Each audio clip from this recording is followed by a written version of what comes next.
The Bible called them plagues. Today we call them natural disasters, but they're actually one and the same.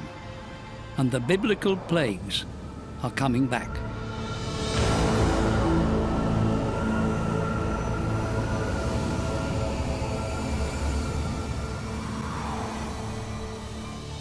Sandstorms have ravaged the face of the earth for millions of years. They have transformed entire continents. Civilizations located on the edge of a desert have always suffered from sandstorms. Despite all our advances in science and technology, this plague still drives people to the limits of endurance in the 21st century. But there are people who recognize that we bear some of the blame for sandstorms.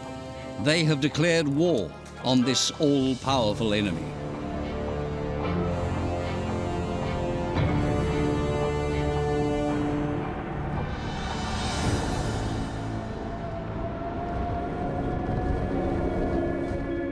The Guanting Reservoir near Beijing.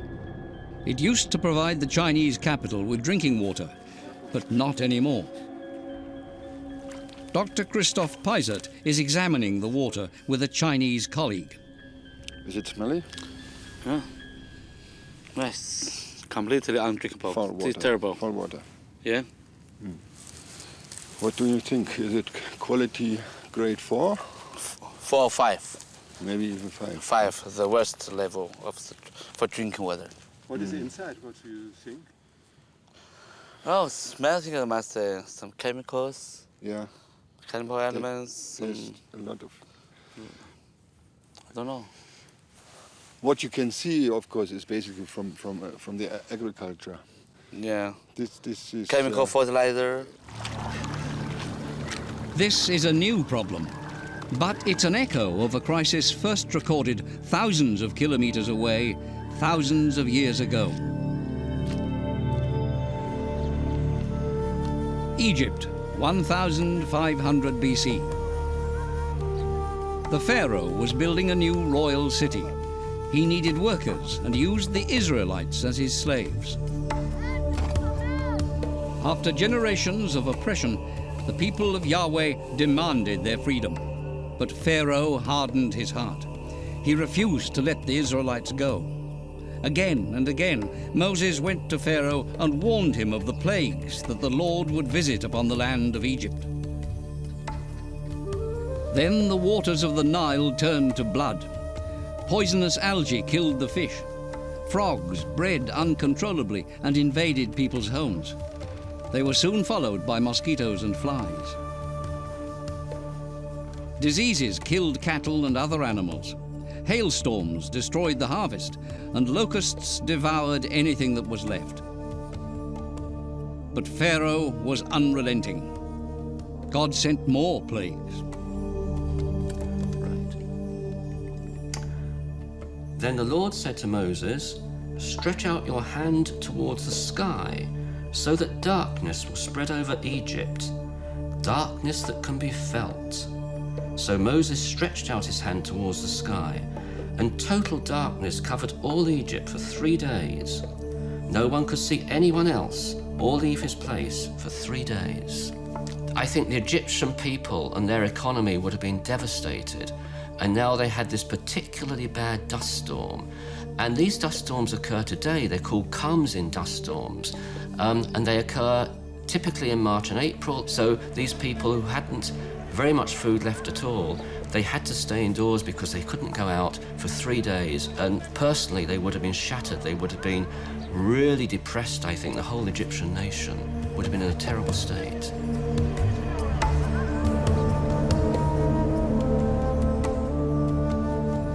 "3,500 years later, sandstorms still pose a threat to humanity. Wherever there are deserts, there are sandstorms. And the deserts are growing rapidly. 20% of the Earth's land surface is already desert, a giant source of sandstorms. The world's largest deserts are in North Africa and in China. The Ningxia Autonomous Region, on the edge of the Tange Desert in China. Wang Yode a specialist in fighting the desert sands, is on his way to visit his home village, or what's left of it. He's looking at a shallow dip in the sand. Just a few years ago, it was a river. As a small boy, he often played on its banks. His mother was a farmer.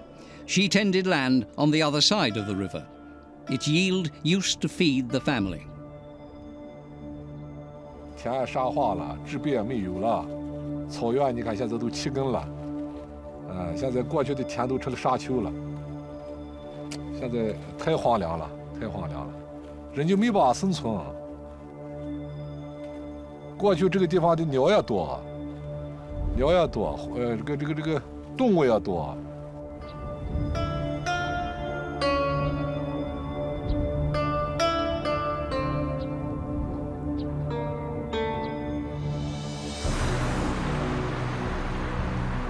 Beijing, a city of 11 million people, and every day there are more.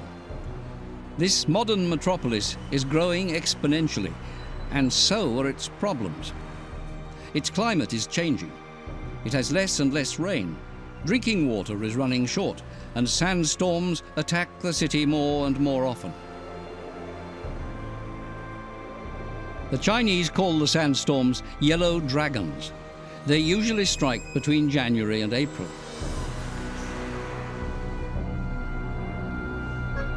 The wind freshens, and within a few minutes, the temperature drops 5 to 10 degrees. The sky darkens. Visibility gets worse and worse.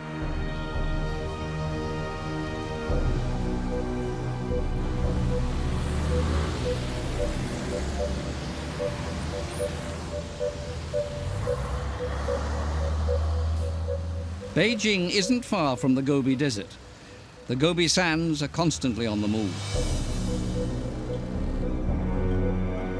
A few kilometers from Beijing, the sandstorms have piled up this enormous dune, the Long Bachan. Different winds converge here, dumping huge quantities of sand. It covers everything and destroys all vegetation.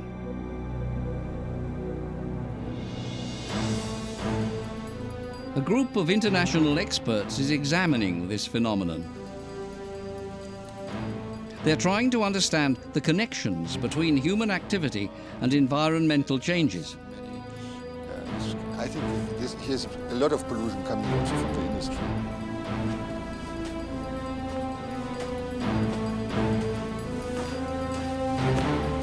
All over the world, similar changes are taking place. Fertile land is becoming desolate. Rain isn't falling. With overgrazing, drought, and depletion of natural resources, the advance of desert is relentless.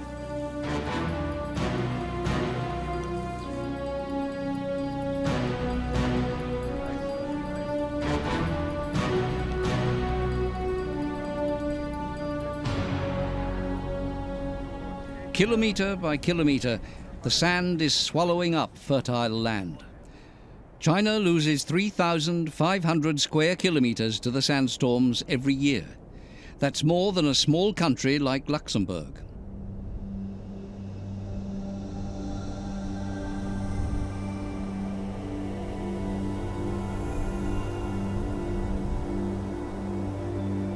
After years of inaction, when their government refused to acknowledge the urgency of the situation, Chinese scientists are now busy working on solutions.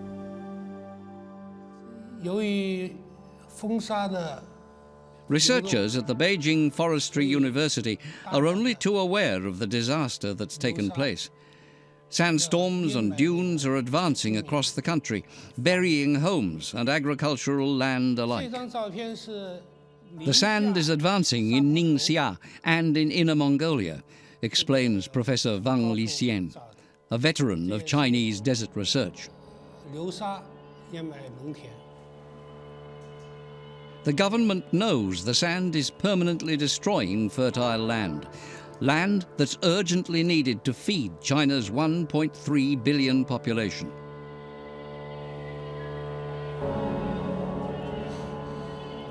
The government started out with many ambitious plans. They even sprayed seeds from aircraft, in the hope that at least some would sprout and prevent the worst of the sandstorms. But the results have been discouraging.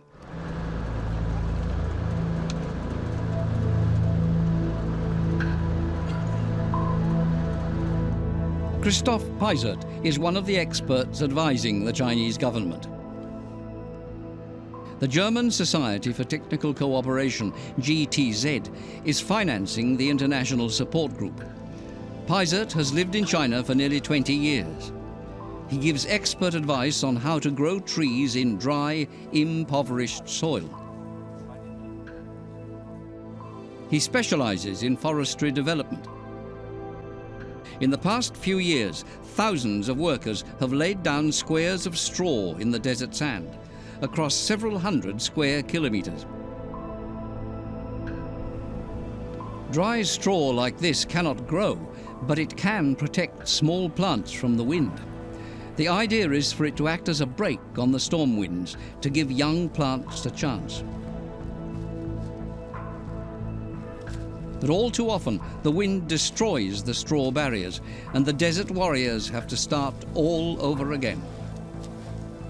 Wang Yode is the leader of a work group. Now close to retirement, he's been decorated for his tireless work. But Wang isn't ready to stop. He's been fighting sandstorms and the encroaching desert all his life.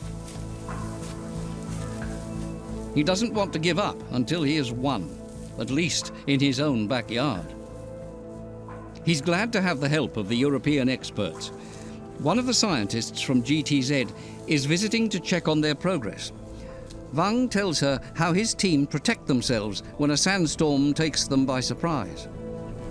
你看，我们这个地方的啥东西呢？就是沙尘暴来的时候，咱们职工造林都要把衣服顶到头上，沙尘暴来，然后走路以后呢，把这个桥都要遮到这个脸上，就是沙漠大的人都走不动，都看不见，前头有1米的路都看不见。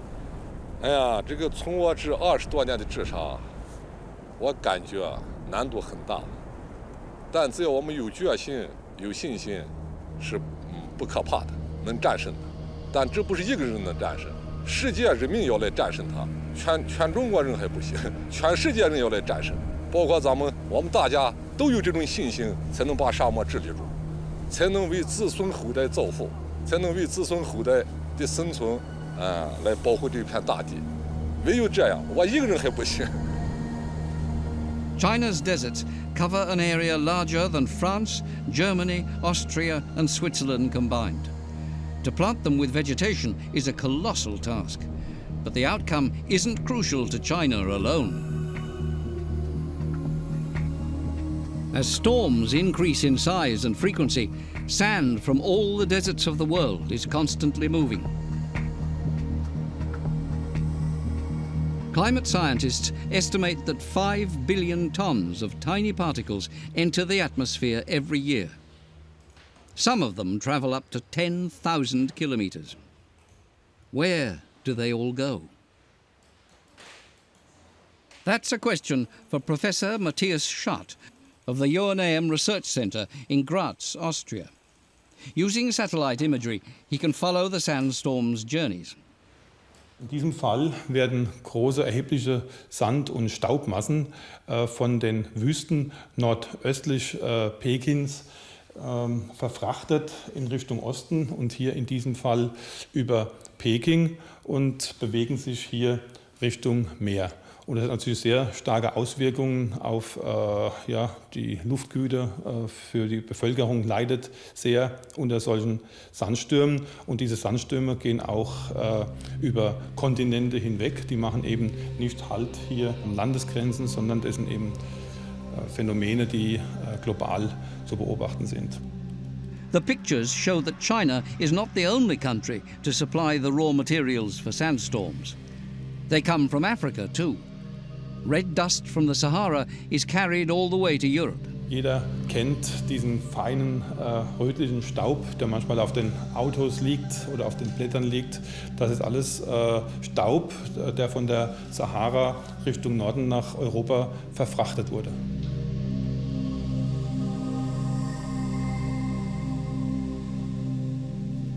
Saharan sandstorms even carry dust particles across the Atlantic to America. What do they contain? Scientists from different disciplines have joined forces in search of an answer. At the Technical University of Darmstadt in Germany, climate specialists can analyze the exact components of the dust in a sandstorm. Some members of the climate research group have just returned from an expedition. The case contains valuable dust samples, some of them collected during a flight through a high-altitude sandstorm.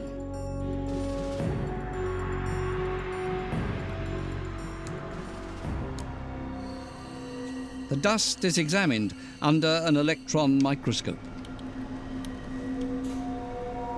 The shocking truth is that the dust contains fungi and viruses that can cause epidemics in plants and animals, thousands of kilometers from their original source. Pollutants and environmental toxins also hitched a ride. They were picked up as the wind bearing the sand grains passed through industrial areas.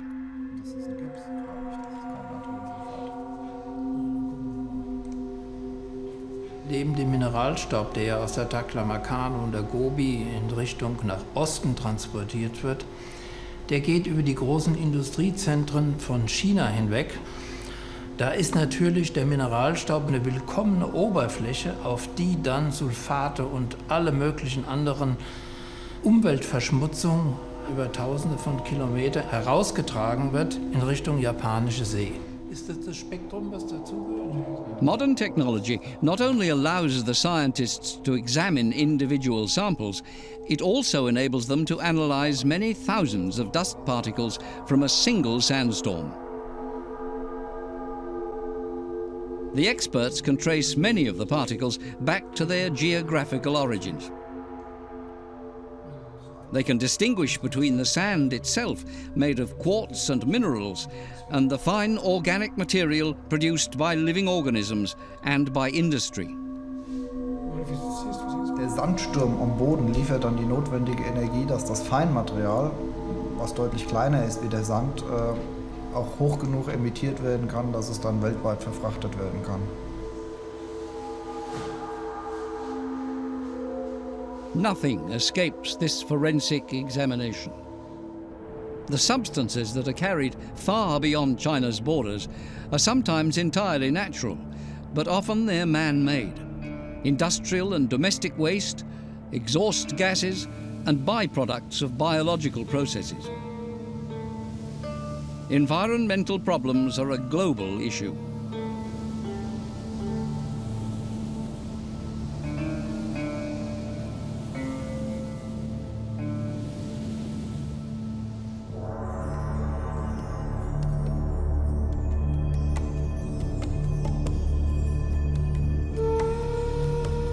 In biblical times, cross-border issues barely existed. The Egyptians of the Bible were concerned with their own immediate survival. They'd lived in the desert for generations and were accustomed to sparing use of their supplies of food and water. And yet, the great sandstorm of the book of Exodus took them by surprise. So I have personally experienced a dust storm like the 9th plague in Egypt. And I was in Kuwait, and it's a brilliantly sunny day, and I was outside in the street, and I looked up, and I suddenly saw this wall approaching me in the sky, and it stretched, it was a wall of brown, it approached me, and it's stretching from the sky right down to the street. And I went back into my hotel, and I said, what's happening? And they said, dust storm, go to your room. And so I went to my room, and I got to my room, and the bright sunlight was still coming in through the window, but about 5 seconds later, it was pitch black, and I had to switch the light on my room to see everything, because totally outside was covered, the whole atmosphere was full of dust, and you couldn't see anything. And I tried going out of my room onto the balcony, and I quickly came inside because your whole mouth filled with dust. You've got dust in your hair, dust in your eyes. If you tried to breathe, it went up your nose. You just had to stay indoors. And so I think this is what happened to the Egyptians, the ancient Egyptians. They just couldn't go out. They were confined, to their houses and their tents. And it's a devastating effect.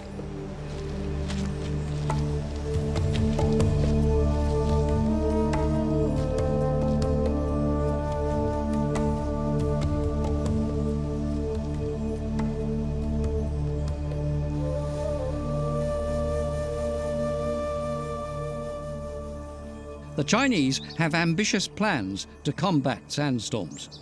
The most important is a belt of protective vegetation, 4,500 kilometers long, running beside the Great Wall. Once, the Mongols were China's greatest enemy. Now it's the sand, carried in by storms from the north. The government plans to repel this invader with a new wall of green. A belt of shrubs and trees is being planted to reduce wind speeds and prevent soil erosion.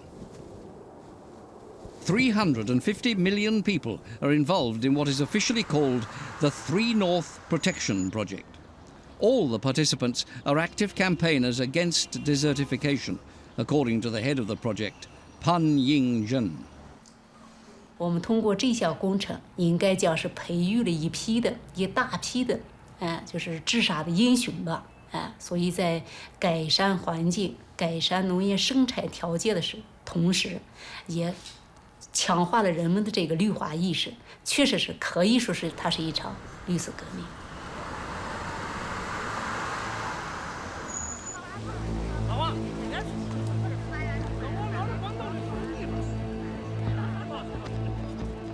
Every year, public employees are given 1 or 2 weeks off to dig holes and plant trees.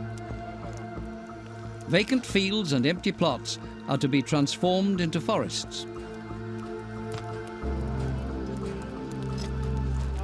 According to an old proverb, every Chinese must plant 1 tree a year. The politically approved version today is every Chinese must plant at least 5 trees a year.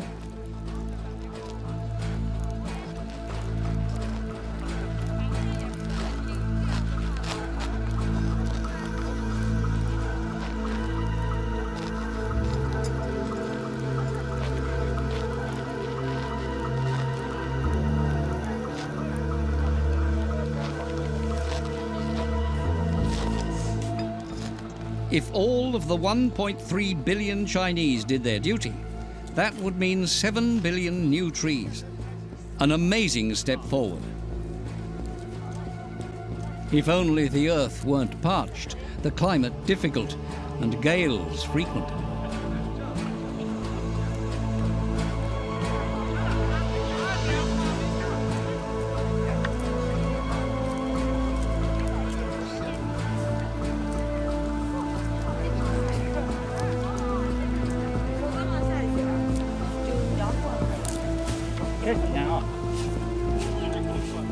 The trees are planted in a fanfare of publicity, but often they don't live long because no one looks after them.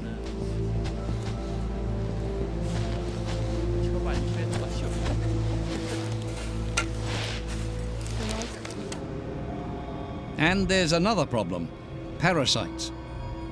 They became a problem only after the project got underway. The green wall of poplar trees is growing, but the poplars are being attacked by insects. Hundreds of thousands of the trees have died. Carola Ver of the GTZ group is inspecting damage done by the poplar tree's arch enemy, the Asian long-horned beetle. So this is a typical sign for the farming. Resin leaks from the holes where the beetles bored into the tree. As only poplars were planted here, the beetles had a field day. Almost all the trees planted here died and had to be chopped down. And it's normal that it is interrupted and that it has many of it. The cross-section shows how the beetle bores into the wood, consuming the sap that nourishes the tree and making the timber worthless. On the ground, the scientists find fragments of bark, a sure sign that the beetles are active. This is a popular Boliana. And this is a newer one, which has been planted after '94, after the last very serious damage of the plantation. You're right. This we call that the second generation species. The first generation we use a popular opera, which have been totally destroyed by this beetle. After '94, we choose this relatively resistant to LB species. This popular pollyanna you see here, it looks good. To kill the beetles, sticks soaked in chemicals are inserted in the holes they have made. Even with low labour costs, it's a time-consuming and expensive procedure. Worse still, it's not especially effective.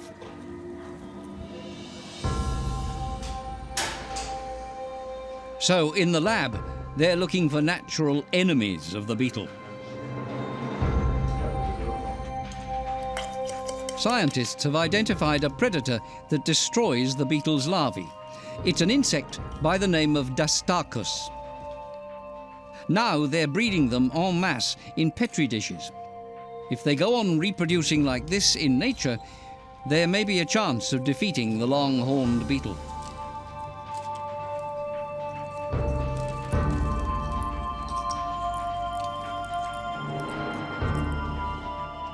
The Dastarchus waits till the beetle has laid its eggs. Then it bores into the larva, nests within the pupa, and slowly consumes the pupa from the inside.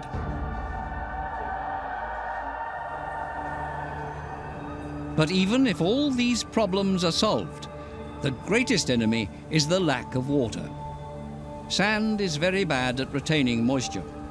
The little rain that does fall seeps away at once. Whole areas of land have turned into desert and been abandoned, with no hope of their ever being reclaimed.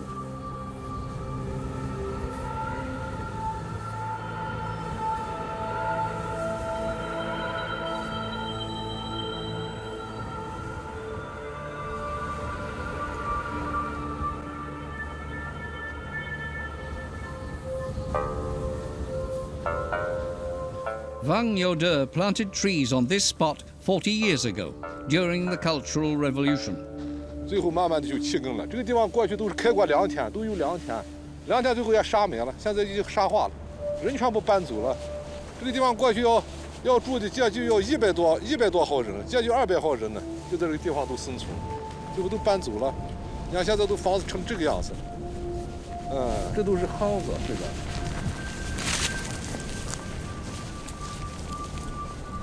这都是人挖的地坑窑，每天出来以后要从这儿要上，沙漠一来就把这个夯子就蔓延了。人起床以后呢来就把这个沙子就这样的爬的以后呢人超出这样的爬了出去，沙漠就把它埋得严严的。 Today, the whole region has dried up. There are no roots left to hold the last traces of moisture. When rain does come, it washes salt out of the stone, and that makes the little groundwater that remains almost unusable.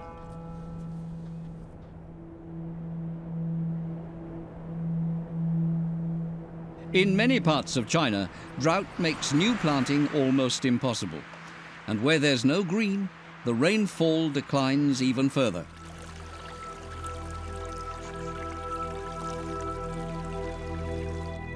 Entire rivers have dried up on their way to the sea. The water has been diverted to industry, agriculture, or domestic use, and there's not enough new water to replenish the flow. Even these expensive irrigation canals have run dry. All of these problems are entirely man-made. China's booming industries are not only making the sandstorms more toxic, they're partly responsible for creating the deserts in the first place. They brought increased water consumption, a sinking water table, water pollution, and dried up rivers.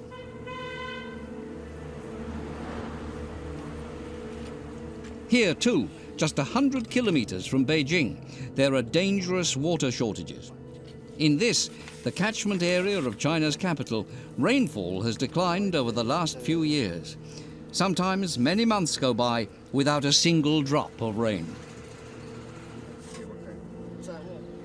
These measurements are being taken at Miyuin Reservoir, the largest supply of fresh water for Beijing's 11 million people. The shortage of water is becoming acute.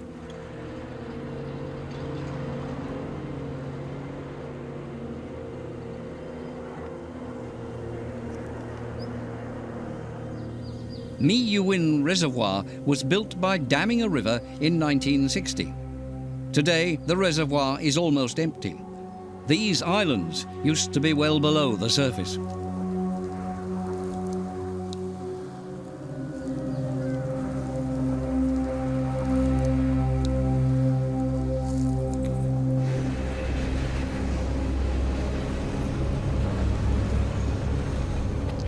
This is the Shapato Desert Research Center. It studies what kinds of plant cope best with drought and wind.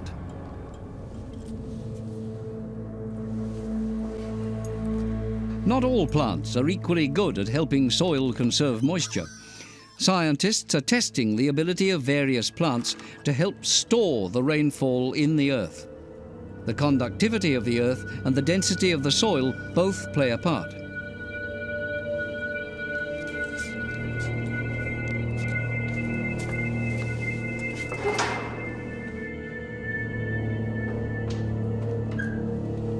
This cellar was built directly beneath the test area.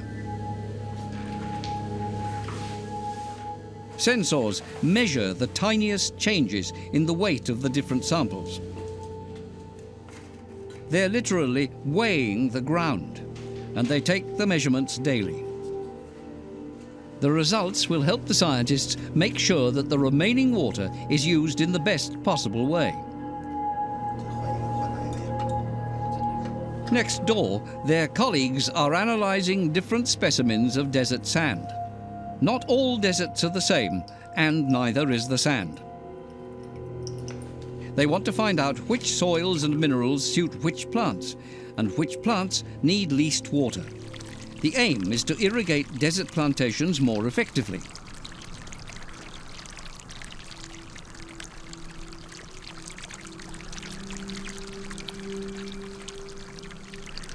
In the meantime, the precious groundwater is allocated according to a complex set of rules.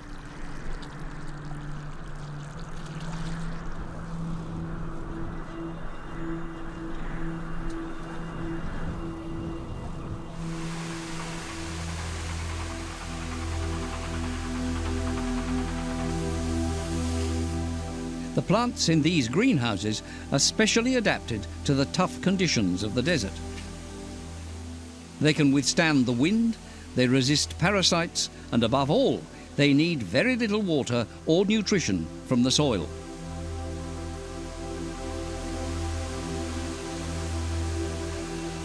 This centre provides millions of saplings for the Green Wall and for Beijing.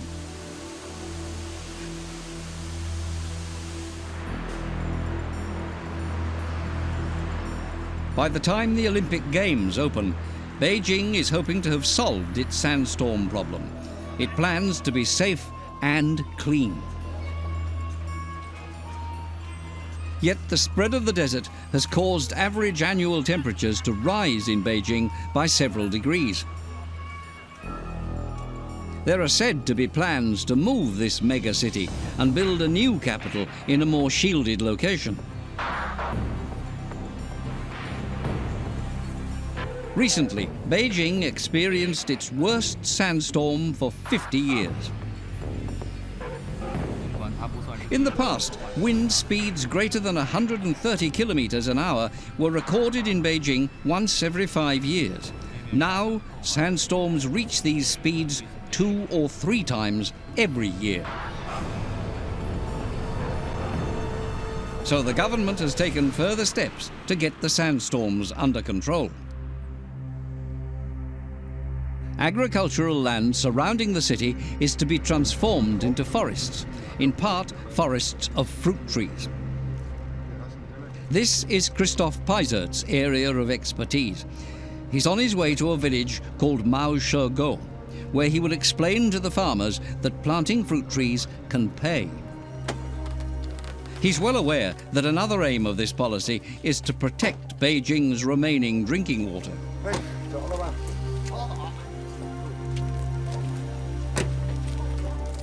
The farmers here receive a bonus if they transform their fields into orchards of fruit trees.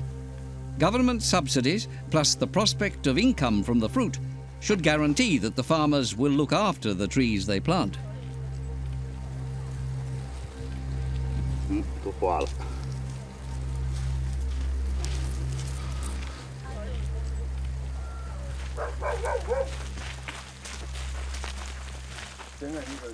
Christoph and his colleagues are visiting farmers they have persuaded to stop using artificial fertilizers. These families no longer cultivate their fields, and they have sold all their goats. 他们家比如说4口人，不是每个户是每个人，每个人。他们家的4口人的话，他是60棵树是连在一起的，这一片60棵都是。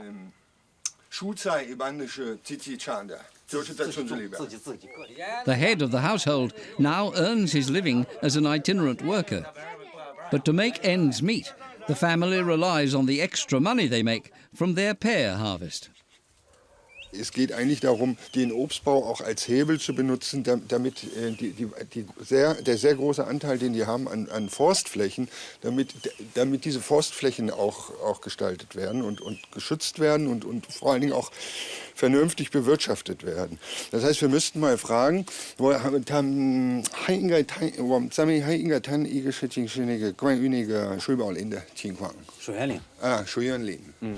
Also es heißt richtig offiziell Wasserschutzwald. Die Forstflächen heißen Shuiyuanlin. Das heißt Wasserschutzwald.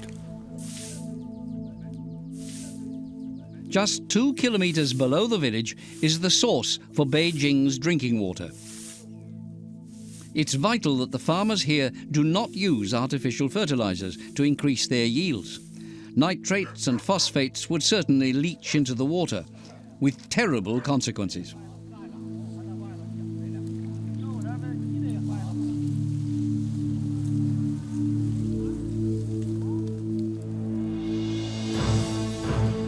Runoff from the drains is gathered in this channel so that scientists can check when rain comes what the rain is washing out of the earth.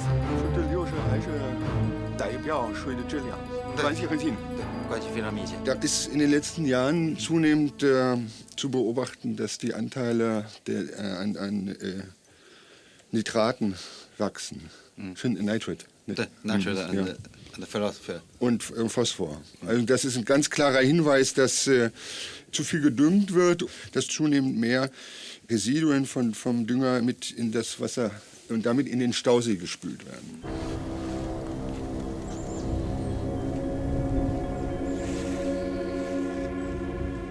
One result of over-fertilization can be algae and bacterial toxins in the drinking water. Some experts claim that the rate of liver cancer has risen sharply in Beijing because of these toxins.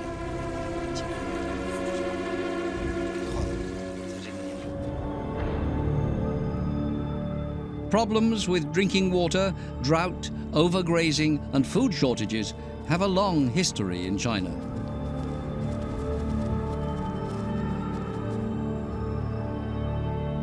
As recently as the late 1960s, famine killed 30 million people in China.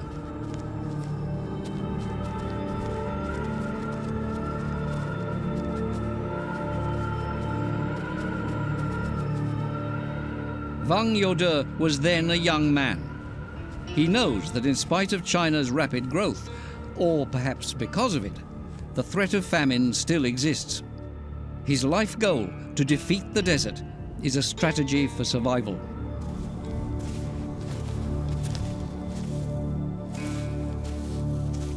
There are constant reminders. Close to Lingwu, he finds the house he was born in. It's covered in sand, a meter deep.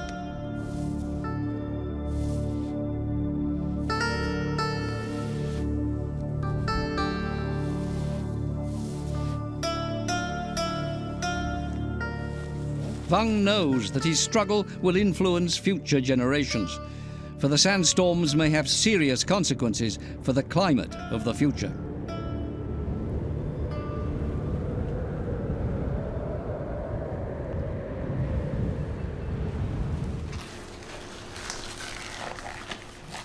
The Technical University in Darmstadt. Research here is revealing a completely new dimension to the biblical plague of the sandstorm. The storms aren't just the result of climate change. They themselves change the climate too. The sandstorms influence the overall temperature of the planet. They can even affect where it rains and where it doesn't. The scientists are about to examine some dust particles under an electron microscope. The particles have been cooled. They are at the temperature you would find in the upper atmosphere during a sandstorm. With high humidity and low temperatures, ice crystals grow on the dust particles in seconds. This is the stage immediately before the creation of raindrops. Sand in the atmosphere therefore affects the creation of rain, a finding confirmed by observations from space. Es gab durchaus schon statistische Untersuchungen von Satellitenbildern, die Sahara-Staubausbrüche über den Atlantik raus beobachtet haben und auch die anschließend folgende Wolkenbildung. Und die haben halt Vergleiche gemacht zwischen Situationen mit Sahara-Staub und ohne Sahara-Staub und haben durchaus herausgefunden, dass auf dem Weg nach Südamerika, also aus der Sahara raus nach Westen, durch den Staub, der dort exportiert wird, die Wolkenmuster und auch die Niederschlagsmuster verändert werden. Sand in the atmosphere can have the effect of causing rainfall exactly where it isn't needed, over the ocean, instead of over the steppes or the deserts.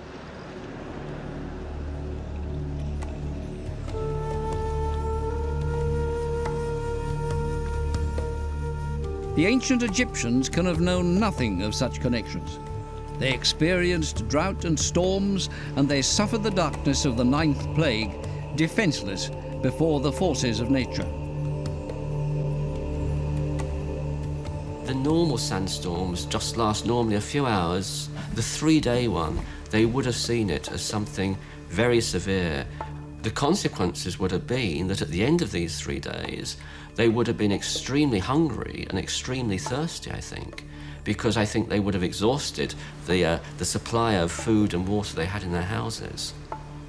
So they would have seen it either that their God was displeased with them, but, Moses would have told Pharaoh, it's my God who's displeased with you. And that's how they would have seen it. The Egyptians found themselves confronted by a god who was inflicting a whole sequence of natural disasters upon them. The plagues came and went. Their meaning lay in the sum of their consequences. The 10 plagues of Egypt, looked at through the eyes of science, we can see that one plague led to another. It was an ecological series of events. So, for example, in the first plague, the River Nile turned to blood, and the fish died because of the toxins emitted by the harmful algae.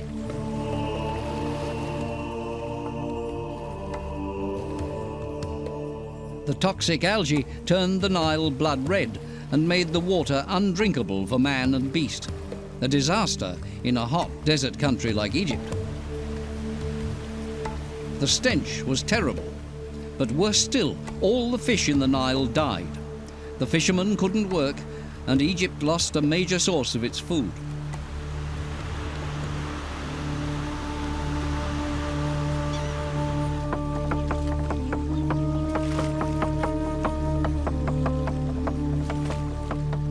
The Egyptians may have sensed that the poisoning of the Nile would have other serious consequences. The fish had always lived off the smaller life forms in the river, especially frog spawn.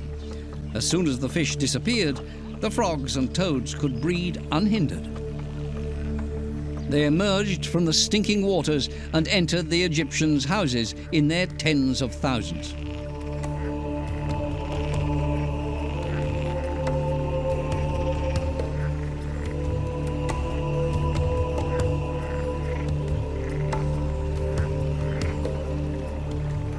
Now there were no frogs and toads left in the Nile and its tributaries to eat the larvae of the insects. And so the insects multiplied without limit. Stinging and blood-sucking insects tormented man and beast.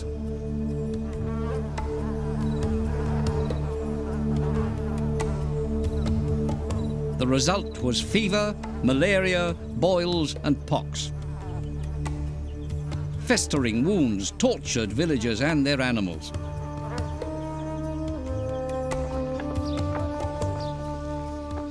The cattle weakened and died a terrible death.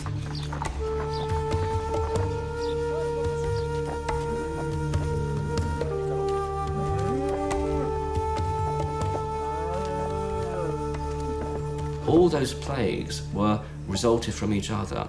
And then that biological series stopped, and we had a physical plague, which was the plague of hail.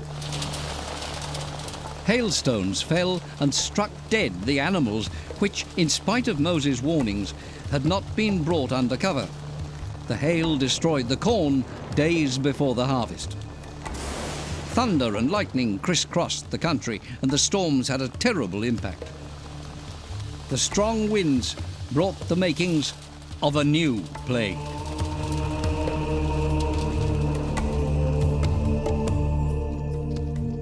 The saturated soil was the perfect breeding ground for locusts. They laid their eggs in the damp earth by the millions.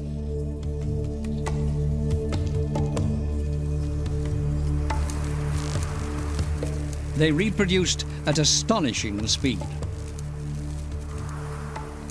The swarms they formed descended on the corn that had grown again after the hailstorm. No stalk was left untouched. No green remained.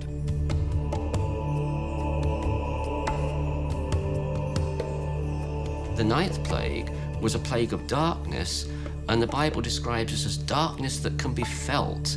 And this is a vivid description of a dust storm which blocks out the light from the sun. And this dust storm arises because of the first plague. When the Nile floods, a lot of mud is brought down and it's deposited on the banks of the Nile. The winds whip up this dust and cause huge dust storms, but it was a result of the first plague. So there was that connection even there.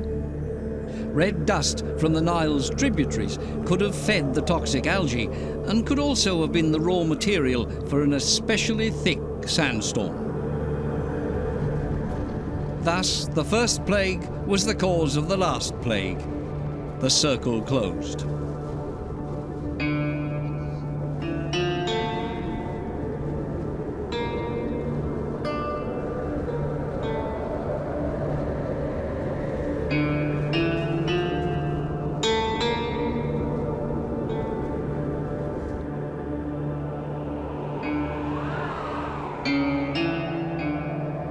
The plagues cannot be seen as separate events. They have a meaning as a sequence of events from which a single message emerges. I think these are disasters which are happening in our natural world, and if you're a believer, you then say God is working through nature to achieve these purposes, but there's something we can do to prevent them and to minimize them, and I think we have a responsibility to do that.